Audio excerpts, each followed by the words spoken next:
مولاي صل وسلم دائما أبدا على حبيبك خير الخلق كلهم. Bismillahirrahmanirrahim. Assalamualaikum warahmatullahi wabarakatuh. Alhamdulillah, Alhamdulillah, Alhamdulillahirabbil alamin. Wassalatu wassalamu ala arsafi anbiya wa mursalin wa ala alihi wa sahbihi ajmain. Amma ba'd. Pertama-tama kami ucapkan banyak terima kasih kepada semua yang selalu setia mendengarkan kami.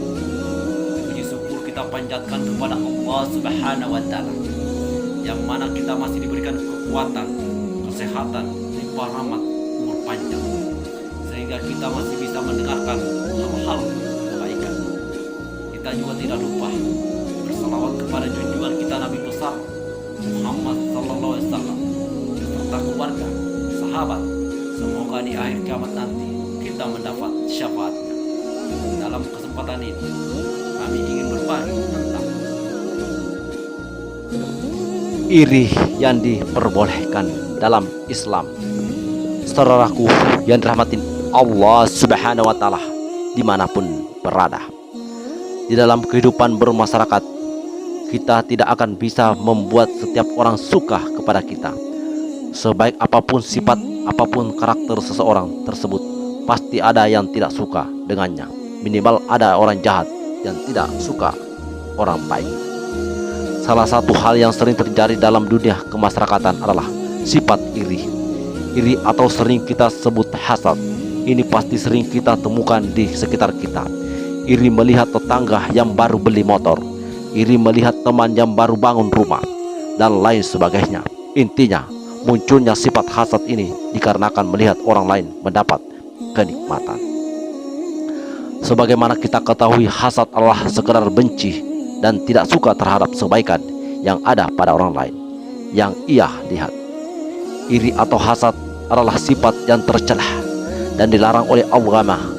Salah satu penyebab dilarangnya iri adalah menimbulkan kerusakan dan perbuatan jahat bagi yang memilikinya. Atau bisa kita maknai banyak contoh, mungkin masih belum kita hilang dari ingatan kita, bagaimana sifat iri membuat Kabil membunuh Habil. Mereka berdua adalah anak Nabi Adam AS. Allah Subhanahu wa taala berfirman di dalam surah An-Nisa ayat 32 yang berbunyi, Bismillahirrahmanirrahim.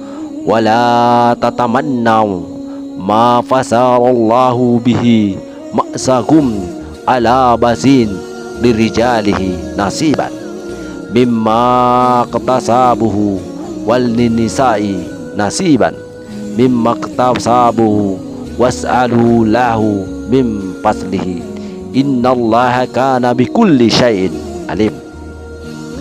Dan jangan kamu iri hati terhadap karunia yang dilebihkan oleh Allah kepada sebagian kamu atas sebagian yang lain, karena bagi laki-laki ada bagian dari apa yang mereka usahakan, dan bagi perempuan pun ada bagian dari apa yang mereka usahakan. Mohonlah kepada Allah sebagian dari karunia-Nya. Sesungguhnya Allah Maha mengetahui segala sesuatu. An-Nisa 32. Akan tetapi tidak semua sifat iri dilarang. Dikutip dari hadis Nabi dari Abdullah bin Mas'ud radhiyallahu anhu, Rasulullah sallallahu alaihi wasallam bersabda, qala Rasulullah sallallahu alaihi wasallam, la hasadaha afi avistanatai rajuluhu tahulahu kru ana fahuwa yaqumu bina alailihi wa na'a nahari wa rajuluhu adahu mala fahuwa yaqumihu ana al-lail wa na'a nahari. Tidak diperbolehkan hasad iri hati kecuali terhadap dua orang.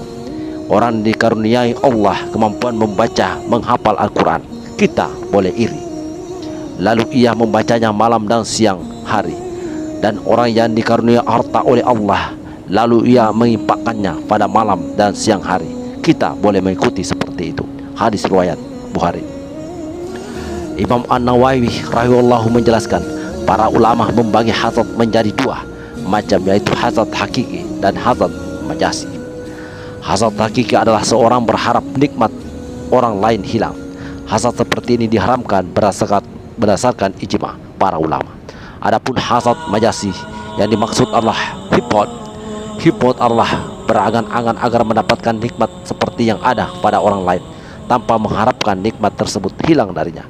Jika hipot ini adalah ketaatan, maka itu dianjurkan. Dari hadis di atas dijelaskan bahwa kita diperbolehkan untuk iri hasad kepada dua tipe.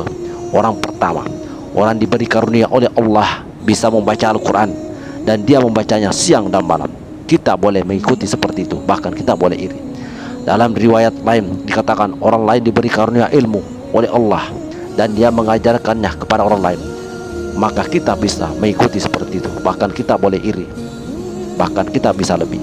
Kedua orang diberi karunia harta oleh Allah dan dia menginfakkan siang dan malam, kita juga boleh mengikuti seperti itu. Semoga apa yang terbaik buat kita selalu diberikan kepada kita. Amin amin ya rabbal alamin.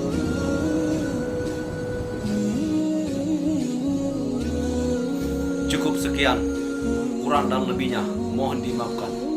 Wabillahi taufiq wal hidayah. Wassalamualaikum warahmatullahi wabarakatuh.